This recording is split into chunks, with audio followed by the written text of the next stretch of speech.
Now, Political Buzz, of course, is going to talk about this. It's our rapid-fire look at the best political topics of the day, and Herman Cain is one of them. We've got 3 questions, 30 seconds on the clock, and playing today, CNN contributors Maria Cardona, Will Cain, and Dana Loesch. All right, guys, first question, as you just heard, Herman Cain fighting these allegations of inappropriate behavior toward a pair of women while he was president of the National Restaurant Association.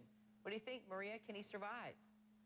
Well, it's certainly possible. Let's remember that Bill Clinton survived the Jennifer Flowers accusations, and Arnold Schwarzenegger survived his accusations when he was running for governor. And so what we see, though, is what he's got to do, and as a communications professional, this just completely is so flabbergasting every time I see it. If it's true, get it out yourself and get it out now. Don't let it trickle. If it's false, and here's where, you know, I see the equivocation, then do a blanket denial and say it didn't happen. Categorical denial, say it's not true. That's where the problem is.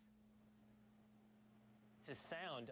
The question is, can he survive it? And the answer is quite obviously at this point, yes. Because A, it's full of unnamed sources, and we have no idea whether or not the story is true or not. So that's one reason he can survive it. Secondly, if he does what Maria just suggested and gets out in front of it, this thing will be behind him in the news cycle within a matter of weeks. We're not talking about Rick Perry's ranch anymore.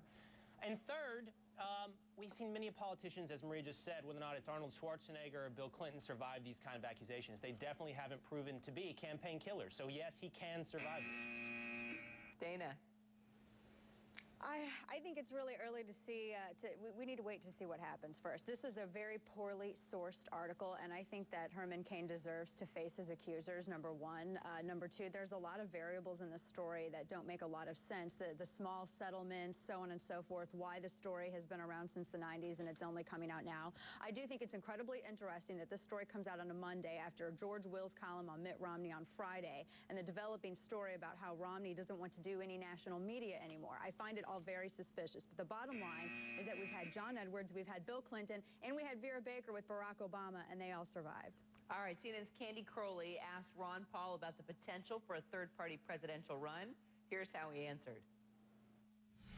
I have no intention of doing it. Nobody's particularly asked me to do it, and they know what I'm doing, and I have no plans whatsoever to do it.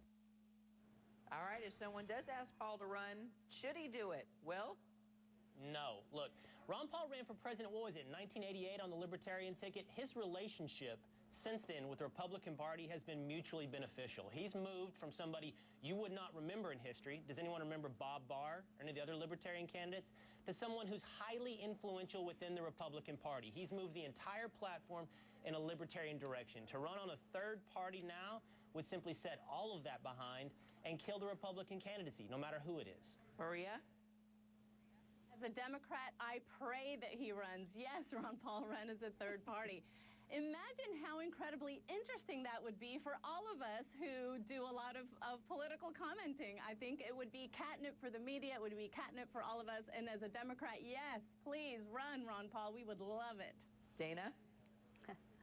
Well, I've been one who's always been against the idea of a third party. I like to just consume from within like a cancerous tumor. That's how I prefer it. But that being said, I think it would be incredibly dangerous, because not only would you lose the White House, but you would also run the risk of losing a chance to capture a Senate majority and possibly even maintain a House majority, because the nominees' coattails are the thing that which all of these candidates ride upon, and I think it would really endanger that. All right, here we go, guys. Your buzzer beater, 20 seconds each on this one. John Huntsman's daughters are spoofing Herman Cain's famous ad, you know, the one that shows his chiefs of staff smoking. We strongly believe that our dad has the experience and proven track record to revive America's economy and create jobs. Even if we didn't believe that, we'd still have to be here. Are Huntsman's daughters eclipsing their father? Dana? I think every candidate's daughter wants to be in the limelight at some point, and I think they all want to be the Gore daughters of the 90s, and I think that this is just, I think this is just an attempt at that. I thought the original one was exponentially more hysterical than the parody. Maria? Yes, unfortunately, I think they are overshadowing the father. And here's what I think John Huntsman should do. He should quit the race and go be their manager. They're incredibly talented, they're beautiful, they're funny. That's a winning combination. So I think that's what he needs to do. Will's shaking his head. Well, I find this incredibly frustrating. They're contributing to the death of their father's campaign. Let me tell you something. John Huntsman's campaign is so frustrating to me because he is substantively really one of the most conservative candidates out there. He's the only one to endorse Paul Ryan's Medicare proposal, but he's died by style. He tells bad jokes, puts out motorcycle commercials, and continuously tries to be cool. All of it adds up to condescending. Oh, so okay, I don't mean, I know we've only got a few seconds for this, but I'm seeing here that Dana and Will had the big tweet battle going on here.